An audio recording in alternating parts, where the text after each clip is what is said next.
Si se kaj veselil? Pa ja, meni je vsaka taka stvar dobrodošla. Ja, seveda. Ja.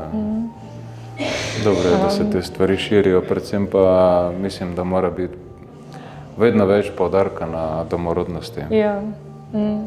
Jaz verjamem, da je to ključ do rešitve problema. Ker Ja, jaz to pravim. ko raziskuješ, kdo si, pa če naletiš na to, da si domoroden, tega ne jemlješ samo za izgovor, za dosego nekega cilja, ne? Ampak te hkrati to tudi nekako prežema pa tišči v to smer, da se obnašaš tak, ne? Kar te zanima. Pomembno.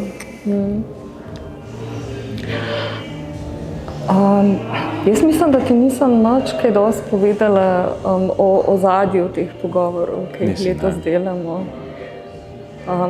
Bom na hitro navrgla. 5 let nazaj sem izvedela, da bom babica in ko sem poslušala, kako se pogovarjajo naši ta mladi, me je tako malo stisnilo, se pravi ta slang, ki se uporablja. In sem se pol takrat odločila, da neham besedo ful uporabljati. In jo dejansko, razen kadar jo omenjam, sem jo čisto izkorenila in me je to pripeljalo na eno pot iskanja in raziskovanja. In želja je bila tudi, da bi izvedli neke podporne vsebine, ki bi šle širše med ljudi, da bi jih pomagalo zavestiti o tem, kdo mi v resnici smo in da bi to bil mogoče sprožilec za to, da bi ljudje bolj pazili na jezik. Jaz vidim še dve dobri spodbudi za to. Eno je to, da je naš jezik tisti, ki je dejansko pomenski in lahko z njim ustvarjamo neposredne skalarije, ki nas peljejo v uresničitev kot neka čarovnija, kot tisti avra kadavra. Po drugi strani pa je jezik v smislu prava izredno pomemben. In moraš zelo paziti na vsako besedo, ki jo uporabiš v vseh teh komunikacijah. In če hočeš imeti kvalitetno neko sporazumevanje, pol je treba poznati strukturo, pa tudi skrita ozadja, ki jih tisti legalist, torej pravniški jezik uporablja. Dober večer, spoštovane gledalke, gledalci, Slovenke in Slovenci. Danes je na vrsti 4. pogovor našega ukrepa Povej po slovensko, skrajšano PEJSEN, ki ga vodimo pod organizacijo Zavoda Rodna zemlja. Z nami je gost Boštjan Kojc, avtor knjige Človek v pravu. Jaz sem pa Jasna Martinjak, ustanoviteljica zavoda, pa vabljeni k poslušanju.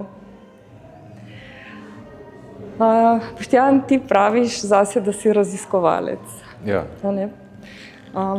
Malo me zanima, katera okoliščina v tvojem življenju je pripeljala do tega, da si se ravno tega področja dotaknil?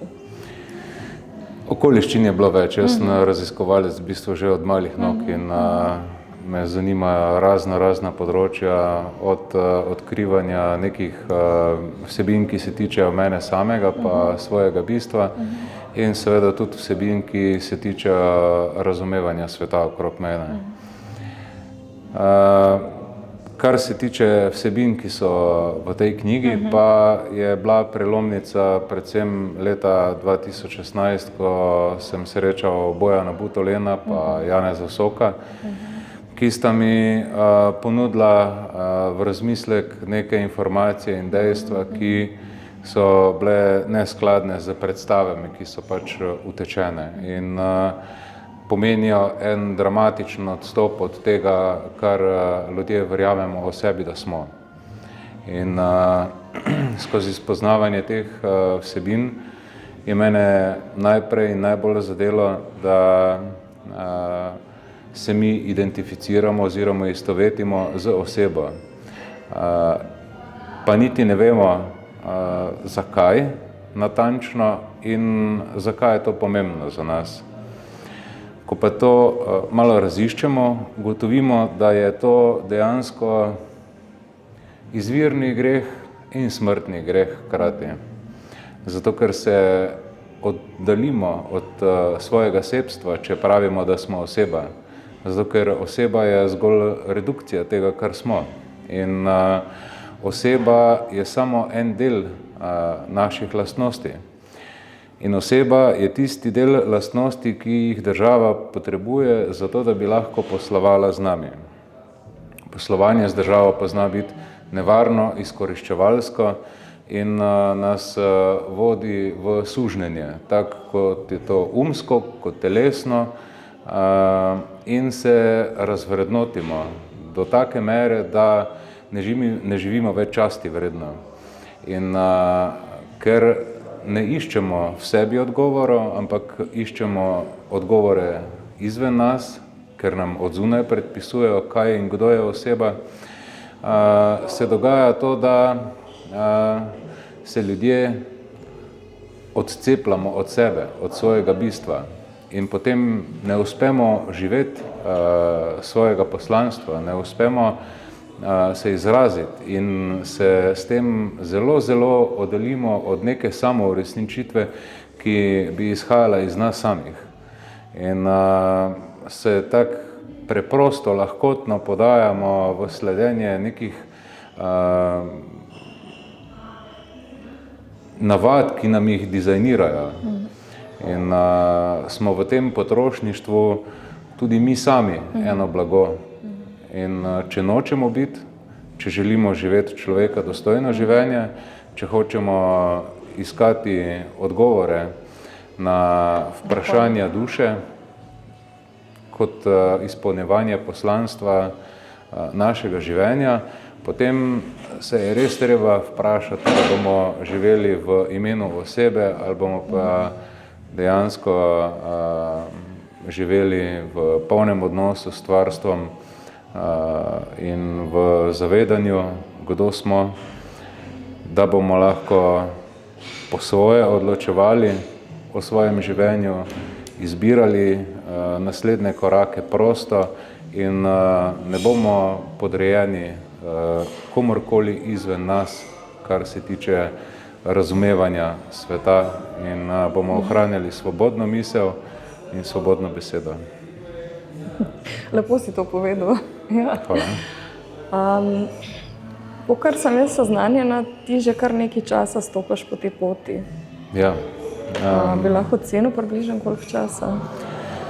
Je pravzaprav je bilo to že kar takrat, ko sem osvojil ta osnovna vedenja in se zavedal, da jaz enostavno ne morem pristajati na to, da bi se identificiral kot oseba.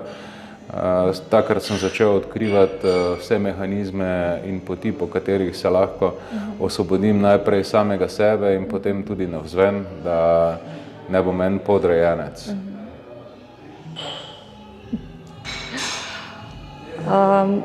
Se pravi, da si na tej poti začel drugače zapisovati svoje ime, da si tudi določene listine spremenil pri sporazumevanju s sistemom oziroma z državo. A si kdaj naletel na kakšne težave pri teh korakih? Je zdaj odvisno, s kom se soočaš, pa kakšna je prilika. Jaz sem že nekajkrat se pogovarjal z policisti na cesti, pa sem se identificiral z svojim izkazom ali pa za svojo izkaznico živega človeka in je bilo sprejeto. Včasih se je bilo treba kaj prerekati pa uveljavljati, sicer pa v glavnem izkušnja je dobra. Res pa je, da v nekaterih prilikah naletiš na ljudi, ki to zavračajo, ki ne delujejo časti vredno, ki ne izpolnjujejo svojih zavez, svoje funkcije. In še posebej je to problematično takrat, ko kakšni uradniki, agenti države, ki so dali prisego, ne stojijo za svojo prisego, ne varujejo človekovih pravic in ne varujejo ustave, pa poslušajo samo neka navodila, ki so neskladna z osnovnimi pravnimi normami. Zdaj mi je pa prišla na misel eno prevpraševanje, ki se znotraj mene odvija tudi odkar poznam to področje.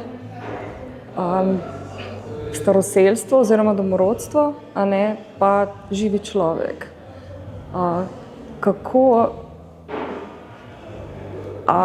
Morda nam lahko poveš, od kdaj veš, da obstaja ta besedna zveza, pa vsebina povezana z živi človek, in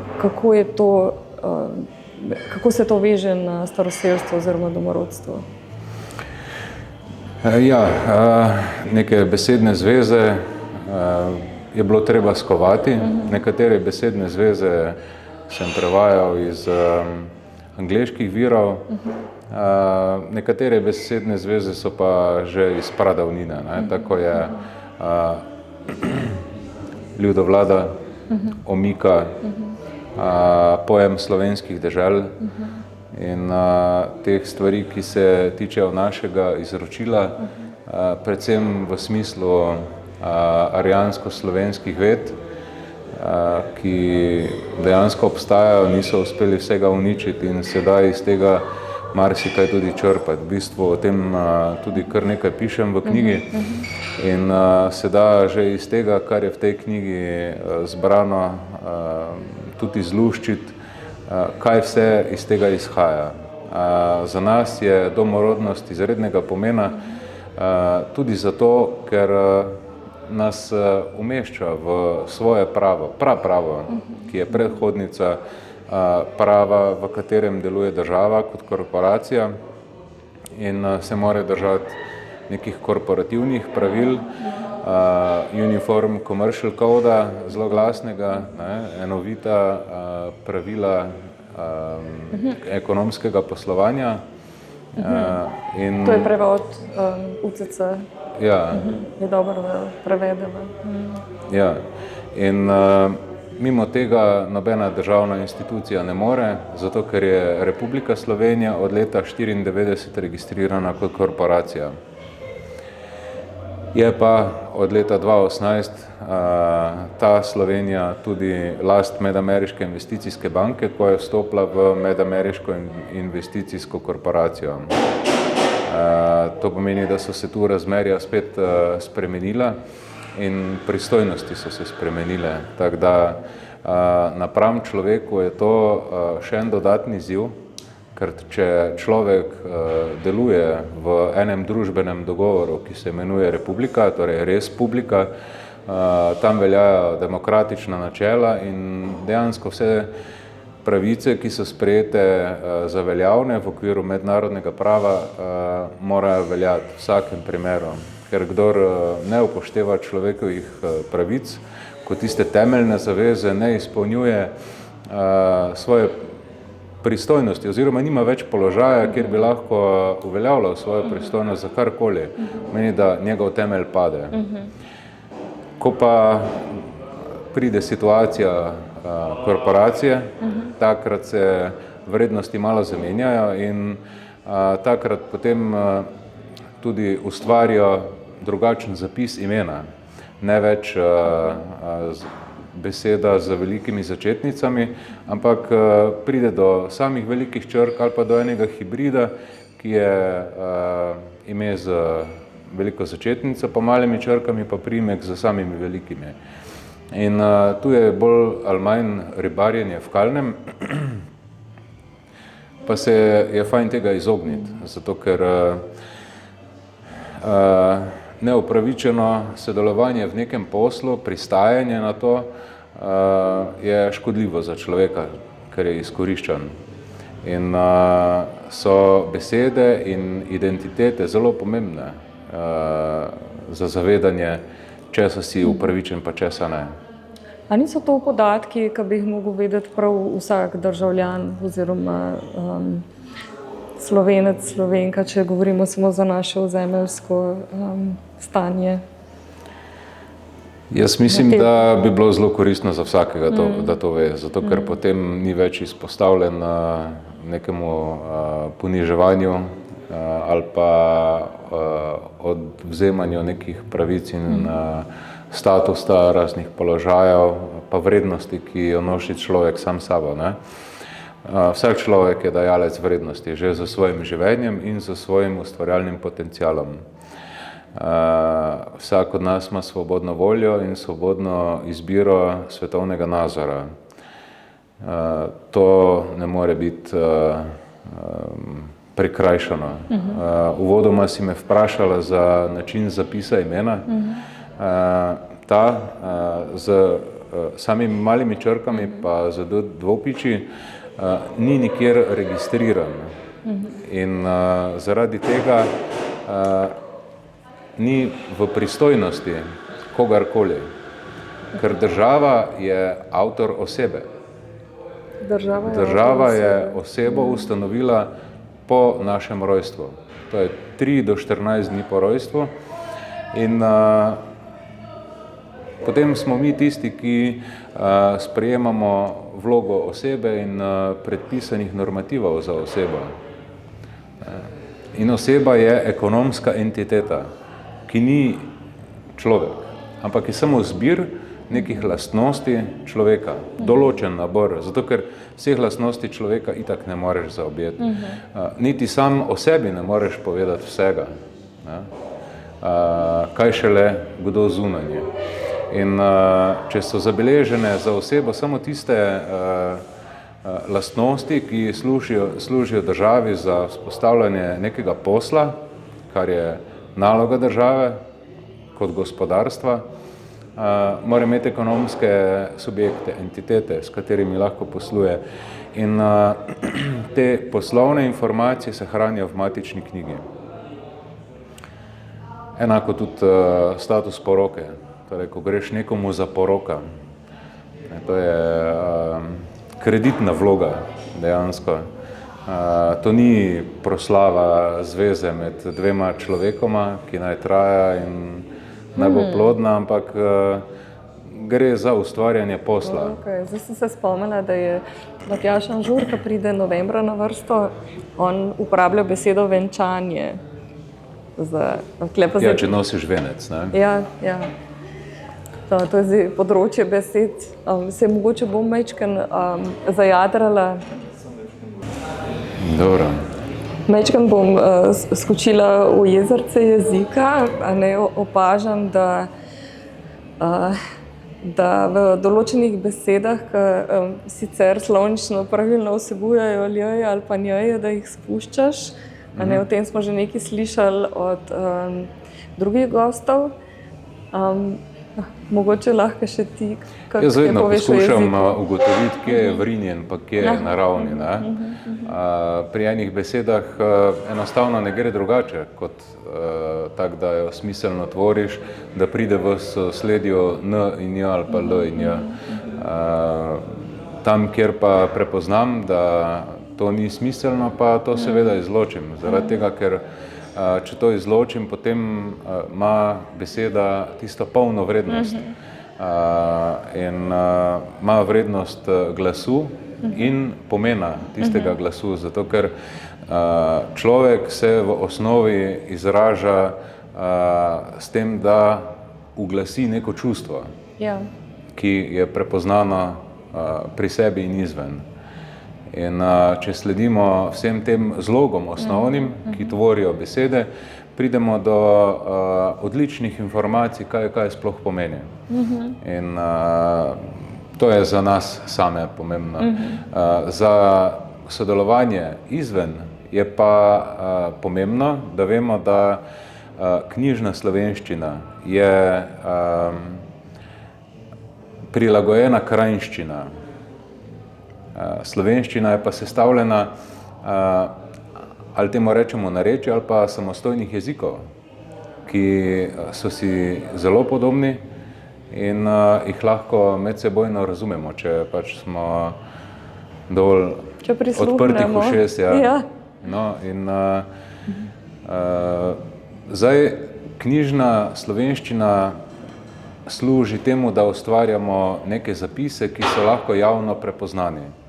Javno prepoznano je tudi predpisano. Predvsem Unidroid je tisti, ki predpisuje obliko uradnih listin in drugih dokumentov. V glavnem si ni težko zapomniti, da uporabljajo Arial 10 kot font in da lahko prepoznamo razne strukture, ko vidimo, koliko presledkov ima, kako uradno besedilo, kak so odstavki postavljeni. Pri notarskih zapisih pa vidimo, da imajo še črtice s presledki vmes, da bi se zagotovilo pač ustvarjanje čistopisa, brez da je nekdo nekaj dodajal. Ne? Ampak vse so neka pravila, ki se držijo tega, da oblikujejo jezik, ki ga potrebuje tisti neki sistem. Zato je pravniški jezik, z drugo besedo najbolj znan legalis, čisto njihov jezik, ki dejansko enemu običajnemu poslušalcu pove nekaj drugega oziroma poda neko drugo predstavo, kot v resnici pomeni. In v pravniškem jeziku je celo morje tega zavajanja, ne, in izkoriščanja človekove nevednosti. Zato se človek res mora čim prej usposobiti v razumevanju dejanskega stanja, kaj on je in kaj se od njega pričakuje, če bi hotel delovati kot človek.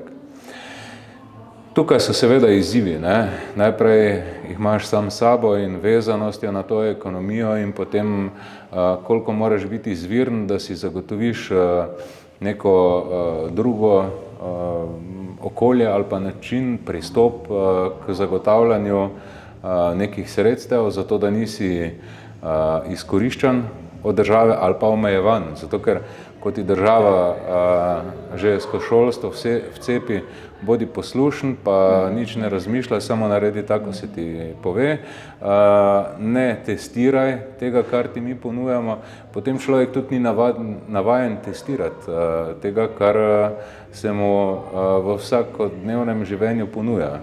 In vsi izgubljamo s tem, predvsem na svoji človeškosti. Ja, šolstva si se dotaknil, ne. To je eno področje, ki ga tudi sama raziskujem, pa se trudim v tisto smer, ki bi bila res za odraščajoče človeško bitje najboljša. Šolski sistem nas o tem področju čisto nič ne uči. Ne, sploh ne. V bistvu naš šolski sistem temelji na šolskem sistemu, ki ga je uvedla Marija Terezija za namene Avstro-Ogrske monarhije. Res, da so razmišljali na koncu pred razpadom Avstro-Ogrske monarhije tudi o tem, da bi slovenščina postala uradni jezik, pa potem ni prišlo do tega. Ampak kar je bolj pomembno v zvezi s tem vprašanjem je to, da je Marija Terezija oblikovala šolski sistem po pruskem sistemu. Ja. In ta pruski sistem je pa problematičen zaradi tega, ker je postavljen in oblikovan na ta način, kot je, zaradi tega, ker se ljudje niso hoteli udeleževati pobijanja na bojišču. Ker ko so se jim zdeli ukazi neumni ali pa je bilo spoznanje prisotno, da ubija nekega sočloveka za interes nekoga X, sploh ne za svoj interes, so pač ljudje popustili in so zapustili bojišče. In pruski sistem šolstva je narejen točno zato, da se ljudi pripravi v tako slepo poslušnost, da ne bodo zbežali z bojišča in se bojo klali do onemoglosti, do zadnjega. Ne? Tako da, če razumemo ta vzorec, kje to izhaja, potem tudi razumemo ta šolski sistem, ki danes tudi nekaj razmišlja o tem, kako bi bilo fajn poskusno uvajati vajeništvo. Pa ti, ki smo dovolj stari, vemo, da je včasih vajeništvo dajalo najboljše rezultate, ne, in da je mojstrstvo pač mojstrstvo zaradi tega, ker je nekdo res dober v tem in potem lahko da največ neki družbi. Ne. In skozi ta sistem usmerjenega izobraževanja smo bili pač ukalupljani maksimalno. Ne, in Jaz se spomnim v osnovni šoli, en najpomembnejših predmetov je bilo spoznavanje narave in družbe, kjer smo razmišljali o tem, kak je ta država sploh narejena, in takrat je bilo celo govora o tem, da država odmira, ne. Če pogledam nazaj, je to bilo fantastično in jaz bi ploskal, ne, če bi bilo to tako. Potem pa smo imeli še samo upravljanje s temelji marksizma. In to je bilo kar pomembno, da si to vladal, drugače si bil pri ostalih predmetih tudi prikrajšan ali pa so te grdo gledali pa so ti dali nižje ocene pa take stvari. V glavnem, nekega smisla, v katerem bi človek odkrival sebe pa si neka globlja spoznanja ustvarjal zato, da bo lahko živel v časti vredno kot človek, ti šola ne more dati, ne. In vsi ti samonikli, milijonarji so v glavnem vsi brez šol. Ja. In jih to ni omejevalo. Zdaj pa šola ti da dejansko samo tisto, kar koristi sistemu, ne pa tebi. Ja. Tako da zdaj bistvo je tak, ne. Ko gledam to knjigo, Ja. ta knjiga je fantastičen pripomoček za nekoga, ki hoče dejansko spoznati tiste ene osnove, ki jih je nujno spoznati, zato da sploh lahko sebe definira, kdo kaj je in da najde tisti svoj pravni temelj, ki ga zmore zagovarjati in s katerim se zaščiti. Pa lahko začne sanjati o tem, kako bo dejansko kot svoboden človek nekaj ustvarjal naprej v svojem življenju. Zdaj je tudi spletna stran človekvopravo.si, kjer bom začel objavljati članke, pripravljenih jih imam v bistvu toliko, da so za eno novo knjigo, ki je še malo bolj poglobljena, zaradi tega, ker so me ljudje spraševali, potem ko so to prebrali, kako bi ta svoj stav lahko še dodatno utrdili, s čim bi to podkrepili, ker tukaj so v glavnem dejstva, so pa tudi neki pristopi opisani, ki se jih da uporabiti, zato da uveljavimo svoje pravice pa pristojnosti, dočim v tem novem delu pa so širše argumentacije vseh teh pristopov. Pa ko govorimo o smislu domorodnosti, je smisel domorodnosti v pravnem vidiku tisti, ki nam zagotavlja neomejeno izven državnih politik uresničevanje samega sebe.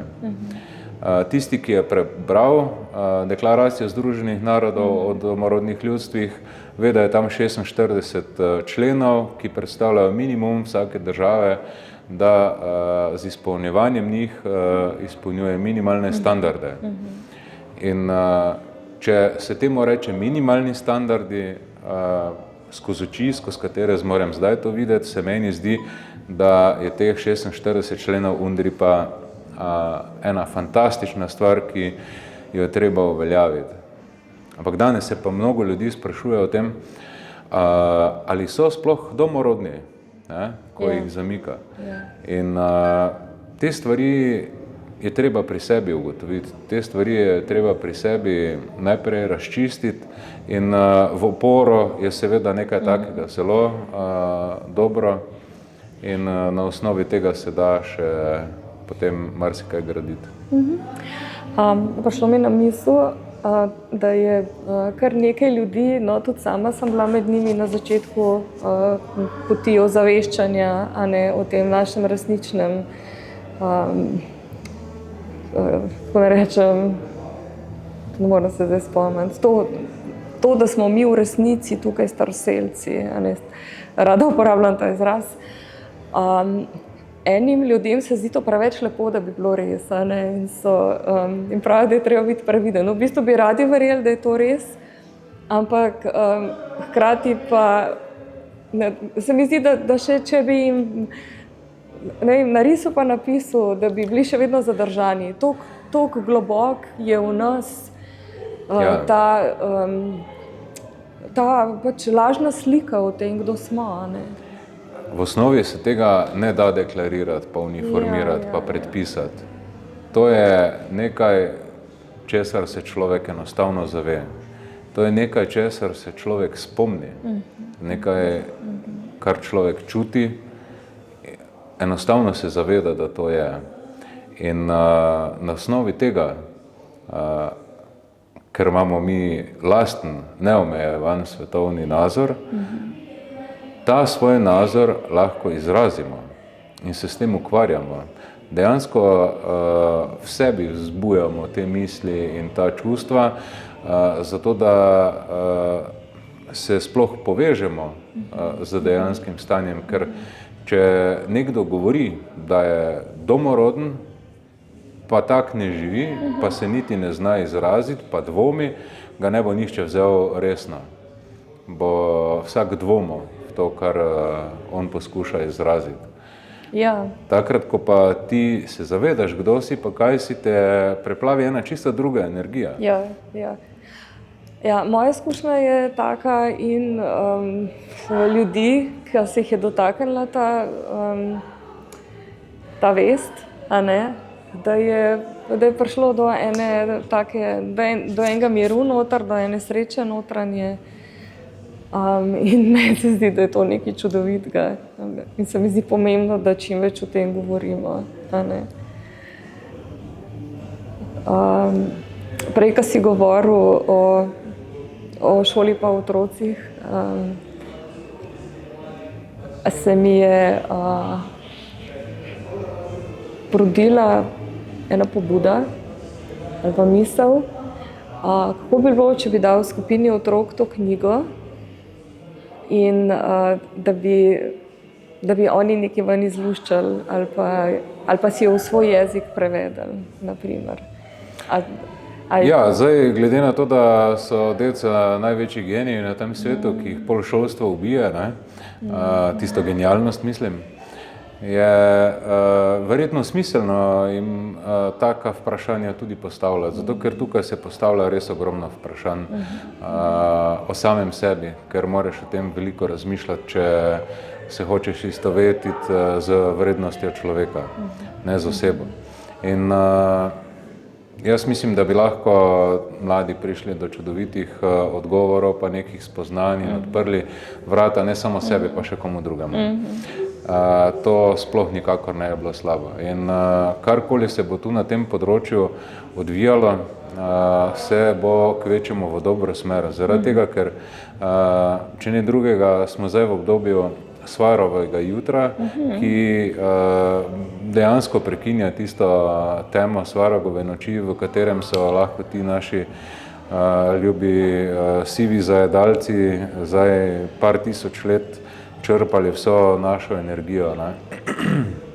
In zdaj v smislu rodovne šole se bojo zgodile sigurno ene zanimive stvari, ker vsi, ki bojo spoznali, da je to lahko tisti pravi korak in izhod iz te poblaznele stihije šolstva, ko tlači v neko obvezno uniformiranost, bo enostavno zginilo. To ni za prenašati. Enemu zdravorazumskemu človeku, ki bi rad doživel neko svobodo, pa izkusil dejansko življenje, pa se izrazil kot človek, je to tuje, to mu ne more biti blizu in se glavno samo silom prilike poda v to, da bo svoje dete dal v šolo, še hujše v vrtec ali pa še hujše v jaslice. Zaradi tega, ker je sužnj in mora iti v službo, ne more biti z detetom. Ne moremo dati tiste ljubezni, ne moremo dati tiste osnovne človeškosti, ampak ga prepusti v roke nekim tujem energijam, tujih rok, tujih ljudi, ki bi v osnovi radi bili nek nadomestek, pa dali nekaj lepega, ampak vse po predpisanem protokolu, brez nekega odstopanja, brez milosti, v škodo in razvrednotenje vsakega mladega srca in uma. Kako bi bilo lepo, če bi lahko spet več babic in dedkov bilo s svojimi vnuki, kako bi bilo lepo, če bi vasi spet zaživele, a ne v enem svobodnem duhu, kot je že včasih bilo. Ja, zdaj nekako zveličavno bi bilo, da se odcepimo od tega, kar zdaj tukaj ljudje živijo v neki mestni kulturi in je to neka čisto zgrešena zgodba. Res pa je, da v tem suženjstvu marsikdo v tistem principu Platonove votline enostavno ne vidi, ni sposoben sprejemati tega, da sledi samo nekim projekcijam na steni, ne, in da živi čisto neko lažno predstavo življenja. In ko se človek ne zaveda tega, da ima pristojnost živeti svobodno, biti v popolnem izkustvu svojega življenja, ki ni predpisano, ampak je dejansko v trenutku, takrat pol odpadejo te meje in okvirje. Jaz mislim, da ne, da bi se odcepali, ampak da enostavno živimo to, kar smo. Ja, če hočemo živeti to, kar smo, potem moramo razmišljati o tem, da moramo najprej vedeti, kdo smo. In če se zavedamo, kdo smo, potem vemo, da smo živ človek, ki je nastal s početjem. Ko se je zgodila tista božanska iskra, ki jo lahko celo vidimo v trenutku spočetja, ko se zgodi ena taka posebna luminiscenca, neka svetloba okrog oplojenega jajčeca. In takrat je naša zavest vstopila v življenje. In od takrat dalje smo živi, mi sami. In že vso pot v maternici marsikaj doživljamo in se razvijamo. Ne šele potem, ko smo rojeni, kaj šele potem, ko registrirajo osebo na osnovi poporodnega materiala. To meni, tu je res en taki kup zgrešenih predstav, ki se jih je treba osvoboditi, pa nikoli več razmišljati o tem, da potrebuješ kako gradbeno dovoljenje, pa vozniško dovoljenje, pa dovoljenje za to, da greš na WC, pa dovoljenje za kaj boš jedel, pa dovoljenje, če se ne rabiš cepiti. Koga to briga? Ne? Vse je moja izbira, moja lastna, neotuljiva. To je moj odnos s Vsevišnjim. Na zdravje, svoboda. Da vodena magodeje. Neko vaj malo zmoten. Daj. Poslišam to istino in resno je pravo. Samo mislim, kao Vötar dostikrat to istino tako lepo prekrije, ko jo dobro ne čujemo. Predvsem mislim, ko bi jo dobro mogli čuti, tako kot pravi ena moja pesem, lejko jo zaspevljam. Ja, da se vama samo pridružim. Te pa zaspevljam približno tako, kako sta viva to istino opelodanila tu. Veter kundra moje misli, dašče, ko bi čula istino. On jo pozna, pojučuje, vtič mali klin odpri.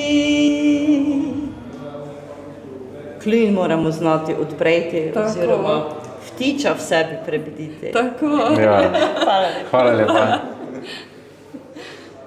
Tako kot je ta informacija prišla med nas, ko pomladna ptica, ko se vrača, se vračamo v vedenje tega, kdo smo in da si dovolimo živeti sebe, z vsemi od rojstva danimi pravicami, vključno s svojim jezikom, ki ga moramo šele na novo odkriti. Odlično. Odkrivajmo vse. Odkrivajmo sebe, odkrivajmo življenje, kot nam je dano. Živimo svobodni. Ja, Petka.